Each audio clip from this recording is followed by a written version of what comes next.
The alarm cut through the silence of the Iron Phoenix like a knife. Captain Daesong lifted his head from the reports scattered across his desk, his cybernetic eye glowing faintly in the dim light of his quarters. 3 years of commanding this cargo vessel had taught him to recognize every sound the ship made. This one was new. This one was trouble. He moved through the corridors with the efficiency of someone who had walked these paths 1,000 times. The ship was old, patched together from salvaged parts and held together by Taemin's genius and prayer. But it was home. The crew of 12 humans who lived aboard were more than workers. They were family. The bridge was already buzzing with activity when he arrived. Hannah sat at the pilot station, her young face illuminated by the dancing lights of her console. Her fingers flew across the controls with the speed that had made her famous in the racing circuits before she joined the crew. Yuna stood at weapons, silent as always, her dark eyes scanning readouts that most people couldn't interpret. Taemin was elbowed deep in an access panel, muttering to himself as he worked. Port Daesong said. Settling into his command chair. Distress signal. Captain, Hannah replied without looking away from her screens. Faint. Really faint. About 6 hours away at maximum burn? Origin. Velthor, Yuna said quietly. Her voice was soft, but it carried weight. When Yuna spoke, people listened. Colony ship. The signature matches their crystalline communication systems. Daesung felt something cold settle in his stomach. The Velthor were fragile beings, made of living crystal that refracted light in beautiful patterns. They were peaceful to the point of helplessness. Their entire civilization had evolved without the concept of violence. In a galaxy full of predators, they were prey. Play the message, he ordered. The transmission crackled through the speakers. It was garbled, breaking apart in waves of static, but the desperation was clear. A Velthor voice, translated by the ship's computer, begged for help. They were under attack. They had no weapons, no defenses. They were dying. The message ended with coordinates and then silence. Can we verify? Daesung asked. Tae-Min pulled his head out of the access panel, wiping grease from his hands onto his jumpsuit. The big man's face was calm, but his eyes were serious. Already did. There's chatter on the military frequencies. The Krull Dominion hit them about 8 hours ago. Multiple warships. It's a harvesting operation. The words hung in the air like poison. Everyone on the bridge knew what that meant. The Krull Dominion didn't just kill their enemies. They enslaved them, harvested their resources, and stripped entire species down to nothing. They had been expanding through the outer systems for years, and the Galactic Coalition did nothing. Too risky, they said. Not worth the cost? The Coalition? Daesong asked, though he already knew the answer. Issued a statement of concern, Hannah said, her voice dripping with disgust. They're monitoring the situation. That's it. No ships. No rescue, nothing. Daesung leaned back in his chair, his organic hand rubbing at the scars on his face. His cybernetic fingers drummed against the armrest, a habit from his military days. The colony wars had taught him many things. One of them was that sometimes you had to make the hard choices yourself. No one else would. How many Krull ships? He asked. Scanners show at least 50, Yuna reported. Battle cruisers, frigates, and assault carriers. They have the Velthor colony ship completely surrounded. And we're a cargo hauler, Taemin added helpfully. Our weapons systems are defensive at best. We've got hull plating designed to survive asteroids, not plasma cannons. So we're outgunned, Daesong said. Extremely, Yuna confirmed. The captain looked around his bridge. Hannah was watching him with bright eyes, her hand already drifting toward the navigation controls. Taemin had that peaceful smile he always wore before things got dangerous. Yuna's expression hadn't changed, but her fingers were moving across the weapons console, running calculations. They were waiting for his decision. They already knew what it would be. J1. Daesung called into the comm system. Get the medical bay ready. We're going to need it. The ship's medic responded immediately, his voice carrying dark amusement. Going to do something stupid, Captain? Absolutely good. I was getting bored. Daesong stood, moving to stand behind Hannah's chair. He placed a hand on her shoulder. Plot a course. Maximum burn. I want us there in 4 hours, not 6. That's going to shake this ship apart, Hannah said, but she was already entering commands. Her smile was wild. I love it. Taman, I need everything you can give me. Weapons, shields, engines. Strip the non-essentials if you have to. We're going into a war zone. The engineer nodded, already moving toward the engine room. I'll make this old girl dance, Captain. She might fall apart afterward, but she'll dance. Inventory our weapons. Everything. I don't care how old or experimental. If it can hurt something, I want it ready. Understood. Desong returned to his command chair and activated the ship-wide comm. All hands, this is the captain. We've received a distress signal from a Velthor colony ship under attack by the Krull Dominion. The Coalition isn't responding. No one else is coming. So we are. He paused, letting that sink in. Across the ship, he knew his crew was listening. Mechanics, cargo handlers, engineers, and soldiers. All of them from Earth. All of them Deathworlders. I won't lie to you. We're outgunned. We're outnumbered. The smart play is to report this and move on. Let someone else handle it. But I've never been good at being smart, and I know you haven't either. We're humans. We're from a planet that tried to kill us every single day. We survived ice ages, and predators, and plagues. We walked out of caves with sticks and rocks and conquered an entire world. So when I hear someone crying for help, I don't calculate the odds. I go help them. The comm crackled with responses, confirmations, agreements, a few laughs. One of the cargo handlers, an older woman named Bora, summed it up perfectly. Let's show them why everyone else in the galaxy thinks we're crazy. Daesong smiled. It wasn't a nice smile. It was the smile of a predator that had just spotted prey. Hannah, take us in. Full burn. The Iron Phoenix shuddered as its engines roared to life, burning harder than they were designed to. The old cargo ship turned in space, pointing its nose toward a battle 6 hours away. Inside, 12 humans prepared for war. The galaxy called them Deathworlders. Monsters from a hell planet. Beings who thrived in conditions that would kill anyone else. For most of his life, Daesong had resented that label. But right now, watching his crew work with the efficiency of apex predators, he embraced it. The Krull Dominion was about to learn why Earth was classified as a death world. They were about to discover what happened when you hurt something humans decided to protect. They were about to meet 12 impossible, crazy, beautiful monsters who refused to let innocent beings die. The Iron Phoenix jumped to maximum velocity, racing toward impossible odds. Inside, the crew was ready. They had been ready their whole lives. Because that's what humans did. They heard the call for help, and they answered, even if it meant flying straight into hell itself. The Velthar colony ship appeared on their screens like a dying star. It was massive, nearly 3 kilometers long, and its crystalline hull should have been beautiful. Instead, it was covered in scars, blast marks, breach points. Around it, Krull warships circled like sharks around wounded prey. Hannah's hands tightened on the controls. 53 confirmed hostile vessels. They're harvesting the colonists, loading them into cargo bays. Desung watched the tactical display. His cybernetic eyes zoomed in, processing data faster than human vision could manage. He saw Velthor being herded through boarding tubes, saw their crystalline bodies shimmering with terror, saw Krull soldiers using shock weapons to force them forward.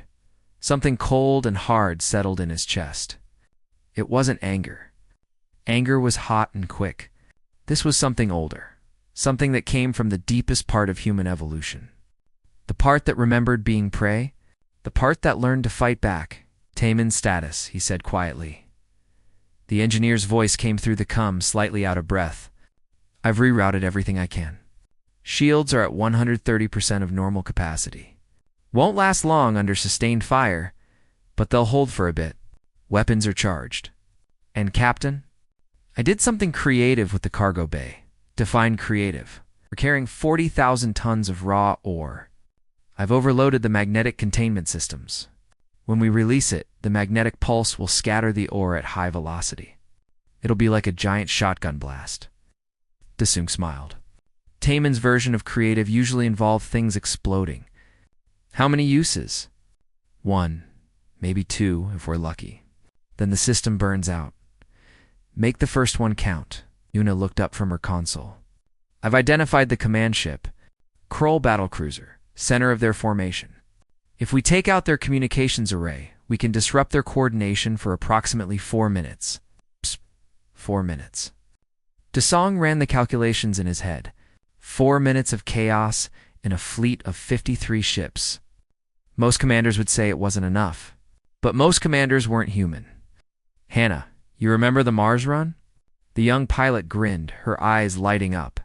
The racing circuit they banned because too many people died? That's the one. Think you can pull those maneuvers in a cargo ship? Captain, I can pull them in my sleep.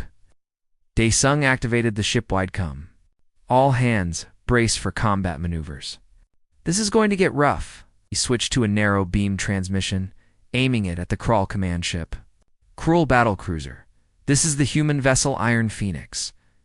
You are engaged in the illegal enslavement of a peaceful species. Release the Velthor immediately and withdraw from the system. Then laughter came through the speakers. Harsh, grating laughter. A voice followed, translated by the computer into something humans could understand. A single cargo ship? You dare threaten the Kroll Dominion?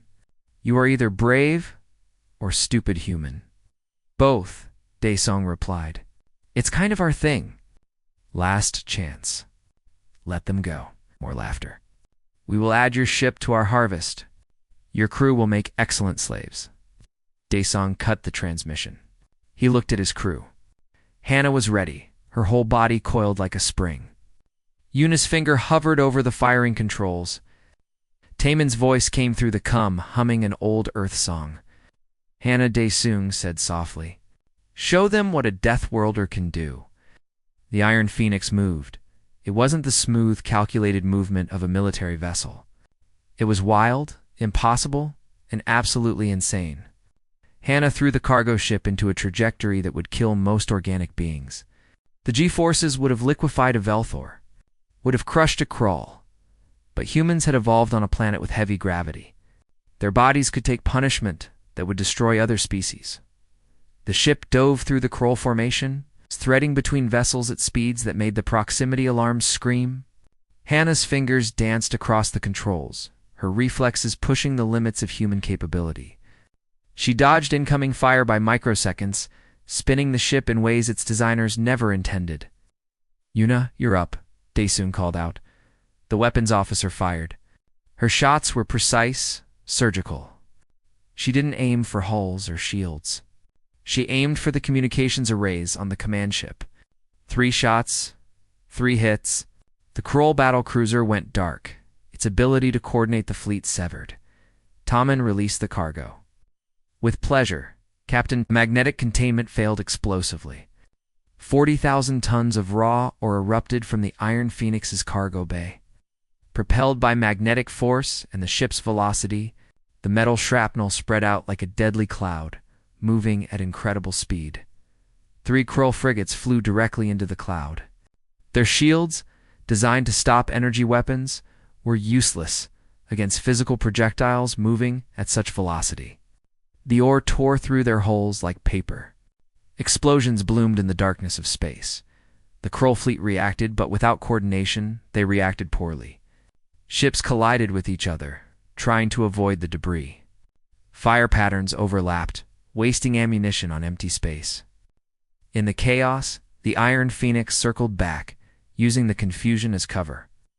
"We've got 4 minutes until they reorganize," Yuna reported. 3 minutes, 50 seconds now. "Hannah, get us to the colony ship. We need to secure a docking port, already on it." Dodging fire that was becoming more organized as the Kroll officers started using local communications, Hannah pushed the engines beyond their limits, and somewhere in the ship, alarms were screaming. But the cargo vessel moved like it was alive. Responding to her commands with impossible agility, they reached the Velthar colony ship, and Hannah brought them in hard, magnetic clamps slamming into place. "We're docked. But Captain, we've got company."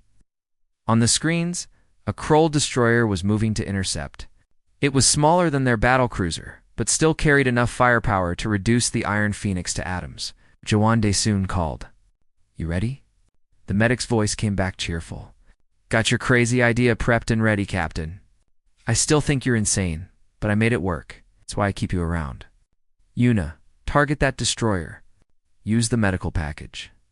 Deploying now." Small missile launched from the Iron Phoenix. It wasn't a traditional weapon. It was a medical canister that J1 had modified, filled with a compound from Earth. A compound that humans had used for thousands of years in their food. Capsaicin, hot pepper extract. Concentrated to military grade, the canister punched through the destroyer's shields and detonated in their environmental system. The gaseous compound spread through the ship in seconds. The Krull had evolved on a low-sensation world. Their nerve endings were extremely sensitive because they had never needed to develop resistance to irritants. The capsaicin hit them like liquid fire. It burned their eyes, their lungs, their skin. To humans, it would be painful, but survivable. To the Krull, it was agony beyond comprehension. The destroyer veered off course, its crew incapacitated. It drifted away, no longer a threat. "Time's up," Yuna announced. "They've restored communications. The fleet is reorganizing." Daesung stood. "Then we moved to Phase 2. Hannah, Yuna, you have the bridge. Taemin, J1, you're with me. We're boarding." The first Krull soldier died before he understood what was happening. One moment, he was guarding a corridor filled with terrified Velthor. The next, something fast and violent crashed into him. Daesung's combat knife found the weak point in the alien's armor, right where the neck met the shoulder. The Krull fell, and the captain was already moving to the next target. Behind him, his team spread out with practiced efficiency. They moved like water, flowing around obstacles, filling every space. Biora took position at an intersection, her rifle tracking movements. Tommen moved forward with surprising speed for such a large man, placing explosive charges on structural supports. J1, the medic, fought with the calm precision of someone who understood exactly how bodies worked and how to break them. The Krull reacted with military discipline.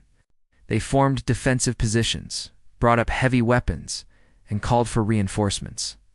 It should have been enough. They had numbers, training, and superior firepower. But they were fighting humans, and humans had spent millions of years learning to survive impossible situations. A Krull soldier fired at Biora. The plasma bolt should have killed her. Instead, she threw herself sideways, with reflexes honed by Earth's harsh gravity. Twisted in midair and returned fire while falling. Her shot took the Krull in the chest. She landed, rolled, and came up firing at 2 more targets.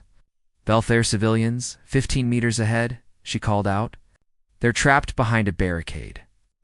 Daesung moved forward, his team covering him. The Krull had herded a group of crystalline beings into a corner, shock weapons keeping them docile. The Velthor were beautiful creatures, their translucent bodies refracting light into rainbow patterns. But now, those patterns were dark with fear. "Taemin, the barricade," Daesung ordered. The engineer pulled out a small device, placed it on the metal barrier, and stepped back. Fire in the hole. The shape charge blew the barricade apart.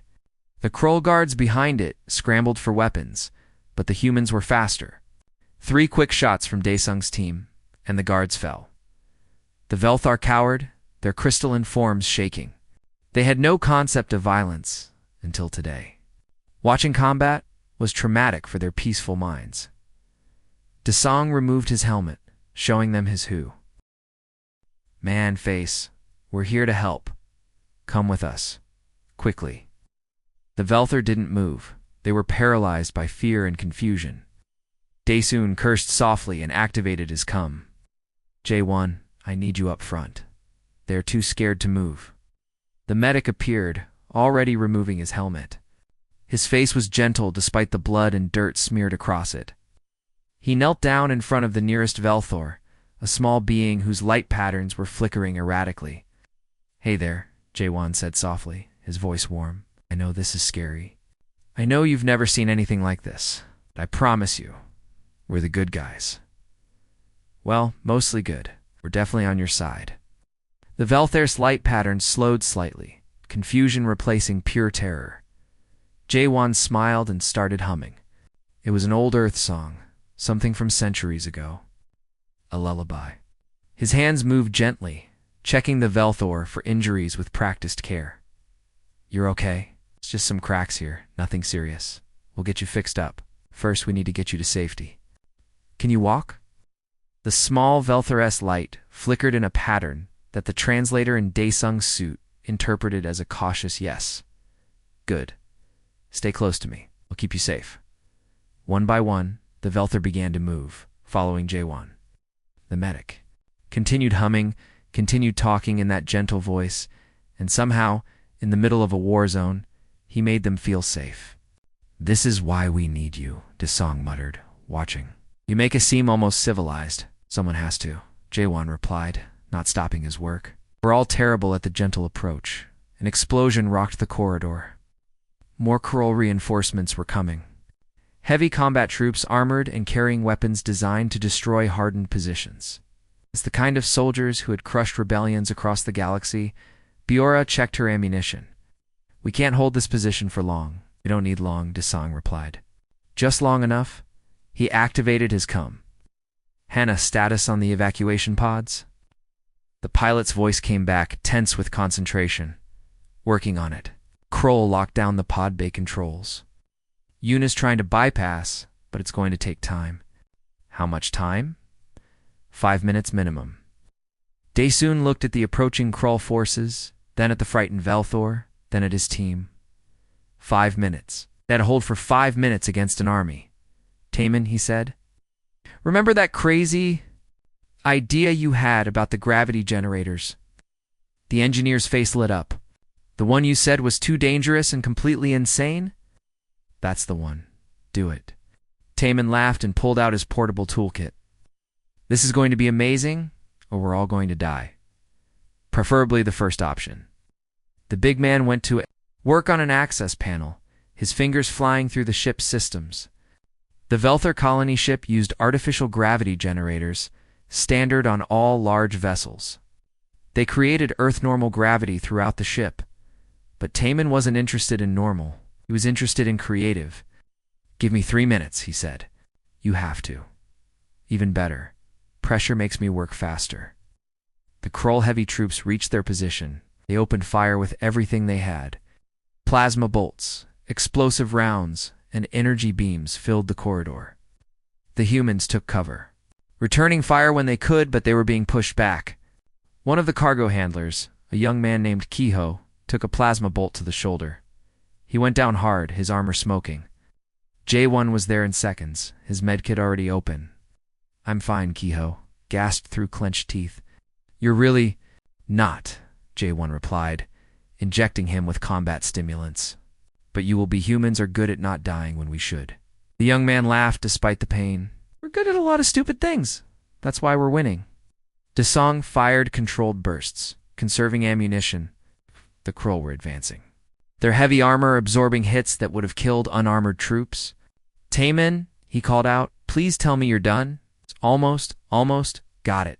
20 meters. The Krull were close enough that Daesung could see the expressions on their faces. Confidence. They thought they had won. They had never fought on a planet with Earth's gravity. Tae-Min hit the final command. The gravity generators throughout the section overloaded, surging to 3 times normal intensity. The Krull heavy troops, already wearing massive armor, suddenly found themselves under crushing weight. Earth standard gravity was already higher than what most species could comfortably handle. 3 times that was devastating. The Krull soldiers collapsed under the weight of their own armor. Some tried to keep moving, crawling forward with desperate determination. But their bodies weren't built for this. It evolved on a lighter world. The humans felt the increased gravity, too. It was like wearing heavy weights, like running through water. But humans had been born on a high-gravity world. Their bones were denser, their muscles stronger, They could function in conditions that would kill other species. Daesong pushed forward, moving through the increased gravity with effort but still moving. Bira followed, then the rest of the team. The Velthar, being crystalline and light, were actually helped by the increased gravity. There was no time for unnecessary fighting. The mission was to save the Velthar, not win a war. Evacuation pods are online. Hannah's voice crackled through the com. Get those people to Base 7. Now. Daesung's team herded the Velthar forward, half carrying some of them, encouraging others. J1 continued his gentle patter, talking to them, singing to them, keeping them calm. More humans joined them. Cargo handlers and engineers who had volunteered for the rescue mission. None of them were soldiers, not really. They were all from Earth, and that was enough.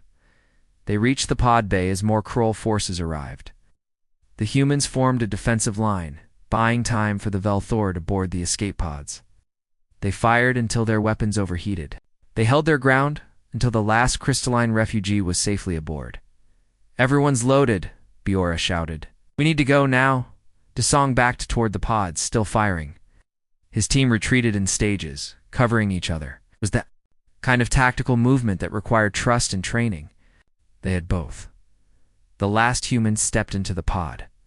Daesong slammed the door control, and the pod launched, carrying them away from the colony ship. Through the small viewport, he watched as the massive crystalline vessel grew smaller. The pods were launching too, carrying hundreds of Velthar to safety. In his arms, the small Velthor that J1 had first calmed was still shaking. Its light patterns were confused, traumatized. It looked up at the human captain with crystalline eyes that had seen too much horror. Daesung gently adjusted his grip, making sure the fragile being was secure. You're safe now, I promise. The Velthor's light patterns shifted. The translator interpreted, Why? Why did you come? You risked everything. You gained nothing. The captain looked at his crew, bloodied and exhausted but alive. He thought about the question. Why had they come? The smart answer was, they shouldn't have. The logical answer was, it wasn't their problem. But humans had never been good at smart or logical, because you needed help. Daesung said simply, That's enough. The escape pods drifted. Toward the Iron Phoenix, small lifeboats, carrying hundreds of traumatized Velthar refugees. Daesung watched through the viewport as his ship maneuvered to collect them, honest piloting keeping them away from the remaining Krull vessels. Half the enemy fleet was damaged or destroyed, but that still left over 20 warships hunting them. Captain Yuna's voice came through his suit radio. We have a problem. Daesung closed his eyes briefly. Of course they did. What kind of problem? The kind where a Krull battlecruiser just dropped out of hyperspace. It's 10 times bigger than anything we've faced so far. Through the small viewport, Daesung saw it arrive. The vessel was massive, dwarfing the other Krull ships. It was a command carrier, the kind of ship that conquered entire systems. Weapons bristled from its hull like spines on a predator. Receiving a transmission, Yuna reported, It's broadcasting on all channels. A voice filled the com system, harsh and commanding. The translator rendered it into human speech, but the contempt came through clearly. I am Warlord Thrak of the Krull Dominion. I have personally crushed 17 rebellions and conquered 9 species. And you, little humans, have destroyed half my fleet with a cargo ship. Impressive. Foolish, but impressive. Daesung activated his transmitter. Warlord Thrak. I'm Captain Daesung of the Iron Phoenix. Your forces were engaged in the illegal enslavement of a peaceful species. We intervened. Leave this system, and there won't be any more trouble. Laughter echoed through the speakers. You think you can threaten me? You are 12 beings in an outdated vessel. I have 3,000 soldiers on my battlecruiser alone. You cannot win this fight. Probably not, Daesung admitted. But here's the thing about humans. We're really good at doing things we can't win. Then you will die. Surrender now, and I will make it quick. No. The word hung in the silence. Simple. Final. Absolute. Thrak's voice darkened. Then I will destroy you, save your captain for last, and make him watch as I recapture every Velthar you tried to rescue. Your heroism will be for nothing. Al's choice was to report and continue on your way. The captain looked around the medical bay, at his crew, battered but unbowed, at the Velthar refugees, alive because 12 humans had decided logic didn't matter, at the cargo ship that was held together by duct tape and prayer. That's the thing about humans, Daesong said finally. We're not very good at logic. We're good at other things. Stubbornness, anger at injustice, protecting people who can't protect themselves. We evolved on a planet that tried to kill us constantly, so we learned to fight back. And somewhere in all that fighting, we decided that if we could survive, maybe we could help others survive too. Eric's patterns pulsed thoughtfully. We are a species of pure logic. We compute every outcome, every possibility, but we never computed for beings like you. Beings who act on emotion and instinct and call it courage? Is that what we did? Act on courage? We're not sure. The concept doesn't translate well to mathematics. But whatever it was, it saved us. The Elder Veltharus pattern shifted to something that looked like determination. We have a proposal, Captain. We wish to stay with you. Daesong blinked. What? Our colony ship is destroyed? We have no home. But more than that, we have seen something today that changed us fundamentally. We saw violence for the first time in our species' history. We saw death. We saw war. And we saw that sometimes violence is necessary to protect the innocent. We didn't want to teach you that, Daesong said quietly. Your species is peaceful. That's beautiful. We're the violent ones. Yes, and that violence saved us. Captain, we cannot become warriors like you. Our bodies are fragile, our minds built for computation, not combat. But we can support you.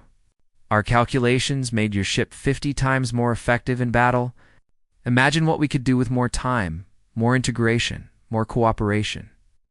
Before Daesong could respond, his cum system chimed. Hannah's voice came through, tense. Captain, you need to get to the bridge. We're receiving transmissions. A lot of transmissions. Daesong pushed himself to his feet, ignoring the pain. He made his way to the bridge, Lyrith floating alongside him. When he arrived, the main screen was filled with communication requests. What is this? He asked. Yuna looked up from her console, her expression unreadable. The battle was broadcast across military channels. Everyone saw what happened. These are responses. From who? Everyone. The Galactic Coalition, Earth Command, other species, independent systems. Captain, we're famous. Or infamous. I'm not sure which. Hannah pulled up the first message. It was from Earth Command, from an Admiral Daesong had served under in the Colony Wars. The man's face was stern. Captain Daesong, you are to return to Earth space immediately. You have engaged in unauthorized military action, destroyed Krull Dominion vessels, and created a diplomatic incident. Your actions, while heroic, have consequences. The Krull are threatening war with human-controlled space. Come home now.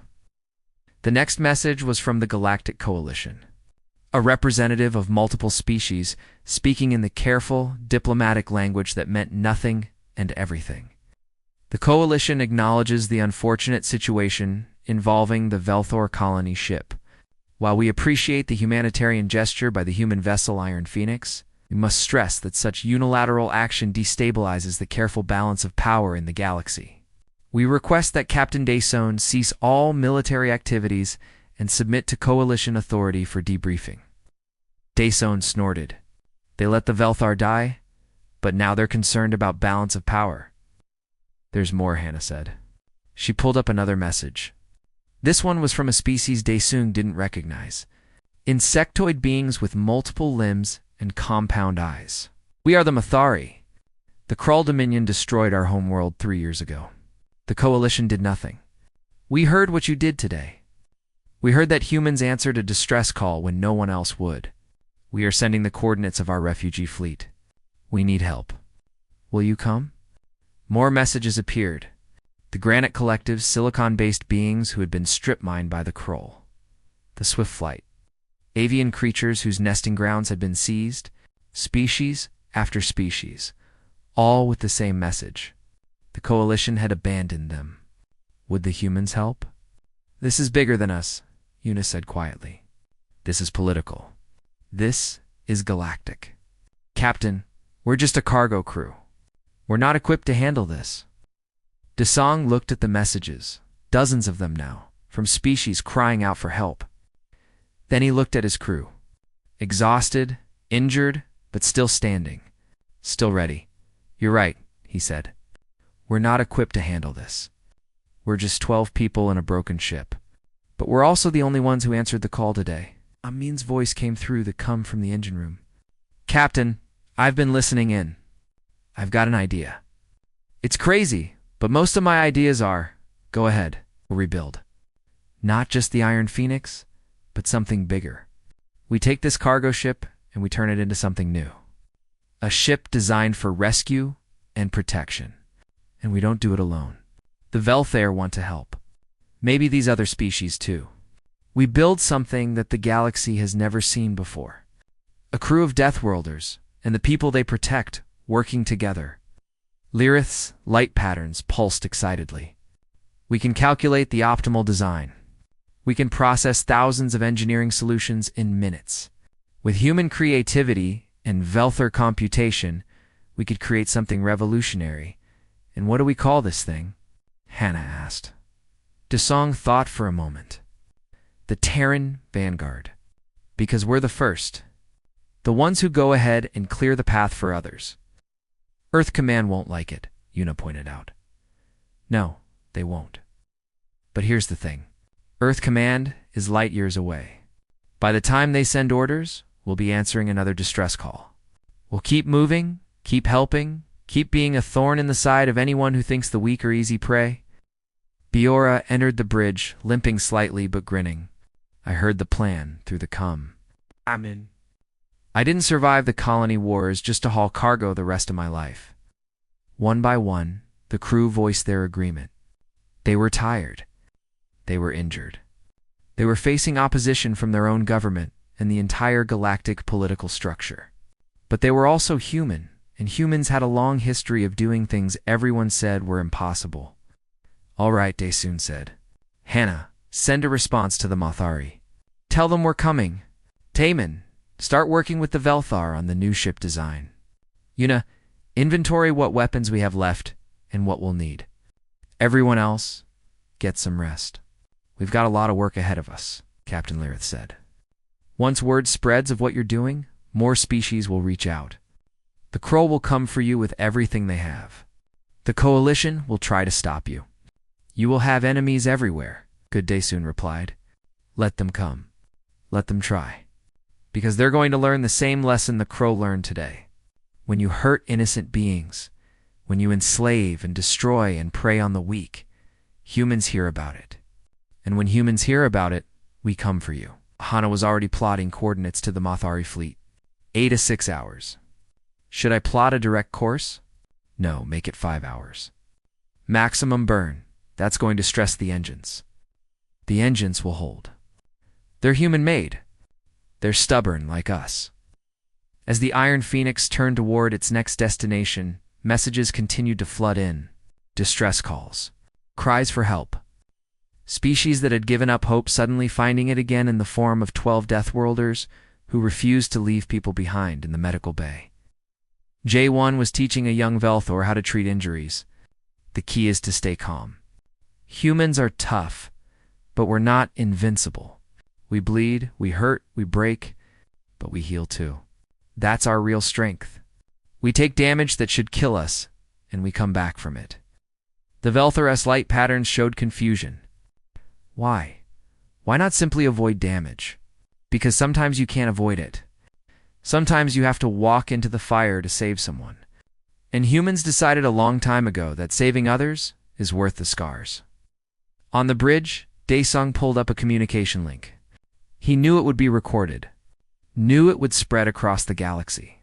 He wanted it to. "This is Captain Daesung of the Terran Vanguard. To any species listening, any being in trouble, any refugees fleeing violence, we hear you. We're coming. We're humans, we're Velthier, and we're anyone else who's tired of running from bullies." He paused, choosing his words carefully. "To the Krull Dominion, to the slavers and conquerors, to anyone who thinks power gives them the right to hurt others, you've been warned.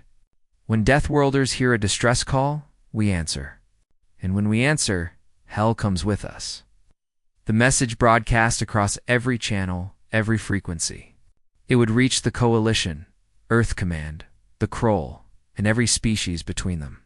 It was a declaration and a promise and a threat all at once. The Terran Vanguard, still called Iron Phoenix on the whole, but something new in spirit, jumped to hyperspace. Behind it, the wreckage of a Krull fleet floated as a reminder. Ahead of it, more beings needed help, and the crew, these impossible Deathworlders and their crystalline allies, were ready, because that's what they did. They heard the call, and they answered, no matter the cost, no matter the odds, no matter what, because they were human. And humans protected their own. Bior's voice came through the cum. "Boarding team is armed and ready, Captain. We've got enough firepower to start a small war." "Good, because that's exactly what we're about to do." The captain moved toward the airlock where his team was waiting. They wore combat suits, scavenged and modified over years. They carried weapons that ranged from military grade to improvised. They looked like pirates, raiders, criminals. They looked like humans. Desong sealed his helmet and checked his rifle. "Remember, we're here for the Velthor. Get them to the evacuation pods. We're not here to win. We're here to save lives." Taman chuckled. "Speak for yourself, Captain. I'm here to blow things up." That too. The airlock opened onto the Velthar colony ship. And inside, Krull soldiers were waiting. They were bigger than humans, stronger and better armed. They had conquered 9 species and crushed 17 rebellions, but they had never fought Deathworlders before. Desong raised his rifle and smiled behind his helmet. "Let's teach them why Earth is classified as a hell world." The humans charged forward, and the Krull learned their first lesson about fighting beings from a death planet. Humans don't fight fair. They fight to win.